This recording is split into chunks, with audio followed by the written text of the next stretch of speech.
Night of the seven kingdoms episode 2 hot salt beef. அந்த episode நேற்று release ஆச்சு. அதோட ரிவ்யூ தான் நாம் இந்த வீடியோவில் பார்க்க போகிறோம். அந்த எபிசோட் நிஜமாலுமே நமக்கு சாட்டிஸ்ஃபைங்காக இருந்துச்சா, இல்லை இது நிஜமாலுமே கேம் ஆஃப் த்ரோன்ஸ் மாதிரியே கொண்டு போக போகிறாங்களான்றது எனக்கே ஒன்றும் புரியல. ஸோ அது எப்படி இருக்க போகுது, என்ன மாதிரி இருக்க போகுதுன்னு சொல்லிட்டு இந்த வீடியோவில் நம்ம ரிவ்யூ பண்ணி சொல்ல போகிறோம். ஸோ இந்த வீடியோவை ஸ்கிப் பண்ணாமல் ஃபுல்லாக பாருங்கள்.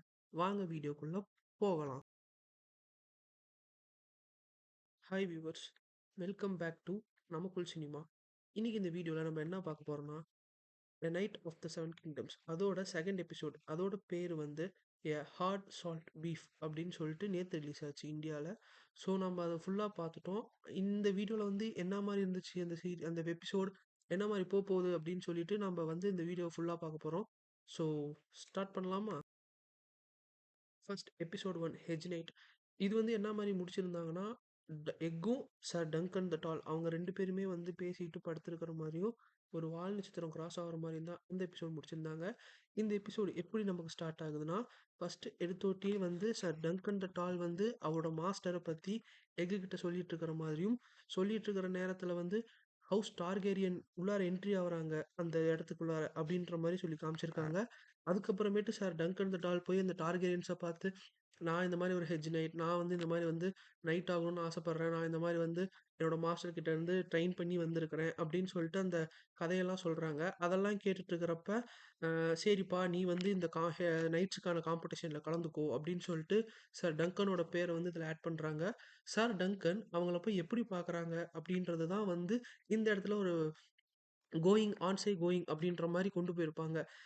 சார் டங்கன் அவரோட குதிரையை வித்துட்டு அவரு ஒரு இடத்துக்குள்ளார போயிட்டு இருக்காரு. ஸோ போற வழியில டார்கேரியன் அந்த கிங் எல்லாம் சேர்ந்து ஒரு டிஸ்கஷன் பண்ணிட்டு இருக்காங்க ஹவுஸ் டெரேல்ல என்ன டிஸ்கஷன்னா, இந்த மாதிரி நம்மளோட பிரின்ஸை காணோம், அவர் இறந்துட்டாராட்டுங்குது, அவரோட பாடியாச்சும் கண்டுபிடிங்க அப்படின்னு சொல்லி எல்லாரும் பேசிட்டு இருக்கிறத நம்ம சார் டங்கன் ஒட்டு கேட்டுருக்காரு. அப்ப டார்கேரியன், அதாவது இதுல நமக்கு மென்ஷன் பண்ணியிருக்கிறது பேலார் டார்கேரியன். அவர் கேட்டுறாரு. அப்ப அவர் நீ யாரு என்னன்னு சொல்றப்ப தான், இந்த மாதிரி நான் நைட்டுங்க, நான் அந்த காம்படிஷன்ல கலந்துக்கிட்டு வந்திருக்கிறேன். ஸோ என்னை இந்த மாதிரி சேர்த்திக்க மாட்டேங்கிறாங்க அப்படின்னு சொல்லிட்டு அவங்க நமக்கு லைனா சொல்லிட்டு இருக்கிறாங்க.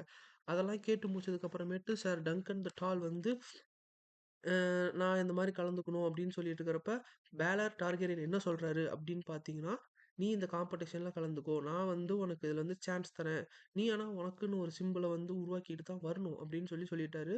ஸோ இவரும் போய் அங்கே நாடகம் போடுறவங்க கிட்டலாம் எனக்கு இந்த மாதிரி ஒரு சிம்பிள் உருவாக்கி கொடுங்க அப்படி இப்படின்னு சொல்லி கேட்டு அவர் இது பண்ணி கொண்டு போயிட்டு இருக்காரு.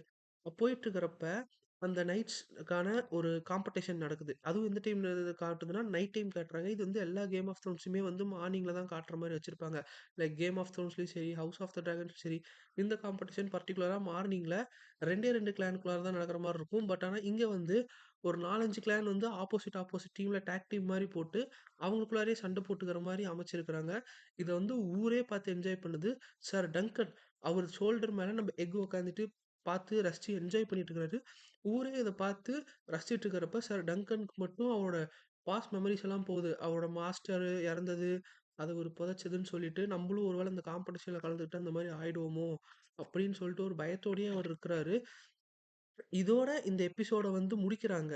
பட் இதில நம்ம நோட்டீஸ் பண்ண வேண்டிய சில பல விஷயம் என்னன்னா, நான் ஒரு சர்ப்ரைஸ் இருக்கு. அத நான் சொல்றேன். இப்ப என்னன்னா, அந்த எக்குன்ற கேரக்டர் ஆல்ரெடி நமக்கு கேம் ஆஃப் த்ரோன்ஸ்ல ஒருத்தர் ஜான் ஸ்னோ கிட்ட சொல்லியிருப்பாரு. ஸோ அந்த எக்குன்றவரு தான் ஒரு டார்கேரியன். அந்த தொலைஞ்சு போன பிரின்ஸ் அந்த எக்கு தான். ஓகேங்களா? இப்ப இது என்ன மாரி இப்ப கொண்டு போறாங்க அப்படின்னு சொல்லிட்டு. 2வது விஷயம் நான் அதில டிஃபால்ட்டா பார்க்குறது என்னன்னா, கேம் ஆஃப் த்ரோன்ஸ் அந்த யூனிவர்ஸ்குள்ளாரயே நீங்க வந்துட்டீங்கன்னா, அந்த என்ட்ரன்ஸ் அந்த டைட்டில்கோசரம் தான் எல்லா ஃபேன்ஸுமே அடிக்ட்டா இருப்பாங்க. இந்த சீசன்ல எந்த மாரி கொண்டு வரப்போறாங்க? இந்த இதுல என்ன மாரி ஏன்னா நமக்கு கேம் ஆஃப் த்ரோன்ஸ் அப்படின்னு சொல்லிட்டு சிம்பிளாவே சொல்லிட்டோம்னா, அந்த எபிக் தீம் தான் நம்மளோட மண்டைக்குள்ளார ஃபர்ஸ்ட்டு போற ஒரு விஷயமாவே இருக்கும். அந்த எபிக் தீம் லைக் அந்த ஸ்டார்ட்டிங் டூ எண்டிங் அந்த டைட்டில் கார்ட யாருமே ஸ்கிப் பண்ணாம பார்ப்போம். அதுவே நமக்கு ஒரு இன்ட்ரெஸ்ட்டா இருக்கும். பட் இந்த நைட் ஆஃப் த செவன் கிங்டம்ஸ்ல எடுத்துக்கிட்டீங்கன்னா, நம்ம எல்லாத்துக்குமே பாய்ஸ் அந்த சீரிஸ் ஞாபகம் இருக்கும். அது எப்படி இருக்கும்னா, ஒரு ஸ்டோரி டெல்லிங் போய்க்கிட்டே இருக்கும். திடீர்னு ஒரு செகண்ட் அந்த டைட்டில் கார்ட் த பாய்ஸ் அப்படின்னு திரும்ப அப்படியே அந்த ஸ்டோரி கன்டின்யூ ஆகிக்கிட்டே போற மாரி இருக்கும். ஸோ அந்த மெத்தட யூஸ் பண்ணி இது பாய்ஸ் மாரி கொண்டு பார்த்துருக்காங்களான்னு எனக்கு தெரியல. பிகாஸ் இதோட ஸ்டார்ட்டிங்ல அவர் மாஸ்டர பத்தி சொல்லிட்டு இருக்கிறப்ப நடுவுலயே அந்த ஸ்க்ரீன்லயே வந்து உங்களுக்கு knight of the seven kingdoms அப்படின்னு வந்துட்டு அப்படியே கன்டினியூஸா போகுது. ஸோ இது வந்து ஒரு கேம் ஆஃப் த்ரோன் ஃபேன்ஸ் ஆகிய எனக்கு ரொம்ப ஒரு டிசப்பாயிண்டிங்கா இருக்கு. ஸோ நான் வந்து எப்பயுமே எக்ஸ்பெக்ட் பண்றது என்னன்னா, நமக்கு அந்த எப்பிக் தீம் மண்ணுக்குள்ளார அப்படியே ஓடி வழியும் உள்ளார நமக்கு டான் டான் டடடான் டான் டான் அப்படின்ட்டு.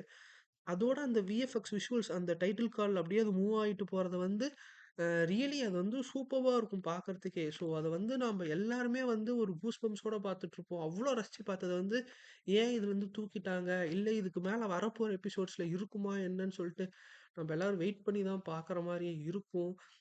பட் ஆக்சுவலா ஒண்ணு சொல்லப்போனா, இது வந்து நமக்கு ஒரு இங்கிலீஷ் வெர்ஷன் ஆஃப் மெய்யழகன்ன்ற மாரி வச்சுக்கலாம். பிகாஸ் இவங்களோட ஜெர்னியே வந்து புக்ஸ்லயும் சரி, ஸ்டோரி சொன்ன விதத்திலயும் சரி, இவங்க 2 பேரும் வந்து லைக் அந்த கான்வர்சேஷன் மூலியமா தான் அந்த ஸ்டோரி கொண்டு போகுன்றத வந்து திருப்பி, திருப்பி, திருப்பி, திருப்பி வரப்போற எபிசோட்ஸ்லயும் நம்ம பார்க்க தான் போறோம். ஸோ இது ரொம்ப ஸ்லோவா தான் போகும். அன்டில் எனக்கு தெரிஞ்சு ஒரு 3 சீசன் வரலாம். இந்த 2வது சீசன், 3வது சீசன்லாம் போறப்ப தான் வந்து அந்த வார் சீன்ஸ், அந்த ஃபாஸ்டர் ஸ்க்ரீன் ப்ளே அந்த மாரி போகும். முக்கியமா இந்த எபிசோட டோட்டல் டியூரேஷன் வந்து வெறும் 33 மினிட்ஸ் தான். ரொம்ப ஷார்ட். போனது வந்து போன எபிசோட் 1 வந்து ஒரு 44 மினிட்ஸ். ஸோ நெக்ஸ்ட் வந்து நெக்ஸ்ட் வீக் வரப்போகுது. அதாவது எபிசோட் 3. ஸோ அது எப்படி இருக்குன்னு சொல்லிட்டு அந்த ரிவ்யூவ நம்ம பார்த்துரலாம். ஸோ வெயிட் பண்ணுங்க அது வரைக்கும். இதே மாரியே knight of the seven kingdoms, அப்புறம் சம்மர்ல வந்து உங்களுக்கு house of the dragon season 3 வரப்போகுது. ஸோ இது எல்லாத்தையுமே வந்து தமிழ் ரிவ்யூ எப்படி இருக்குது, என்ன இருக்குன்னு சொல்லிட்டு பார்க்கணும். இல்ல வேற எந்த சீரிஸோட ரிவ்யூ இருக்கிறத பார்க்கணும் அப்படின்னு நெனச்சாலுமே, நம்ப சேனல் தான் உங்களுக்காக அதுக்கோனுமே உருவாக்கப்பட்டது. ஸோ மறக்காம லைக் பண்ணி, ஷேர் பண்ணி, சப்ஸ்கிரைப் பண்ணி வச்சுக்கங்க. உங்களுக்கு சினிமா அப்டேட்ஸ் டெய்லி வந்துகிட்டே தான் இருக்கும். வராமலாம் இருக்காது. Take care all of you. Good by.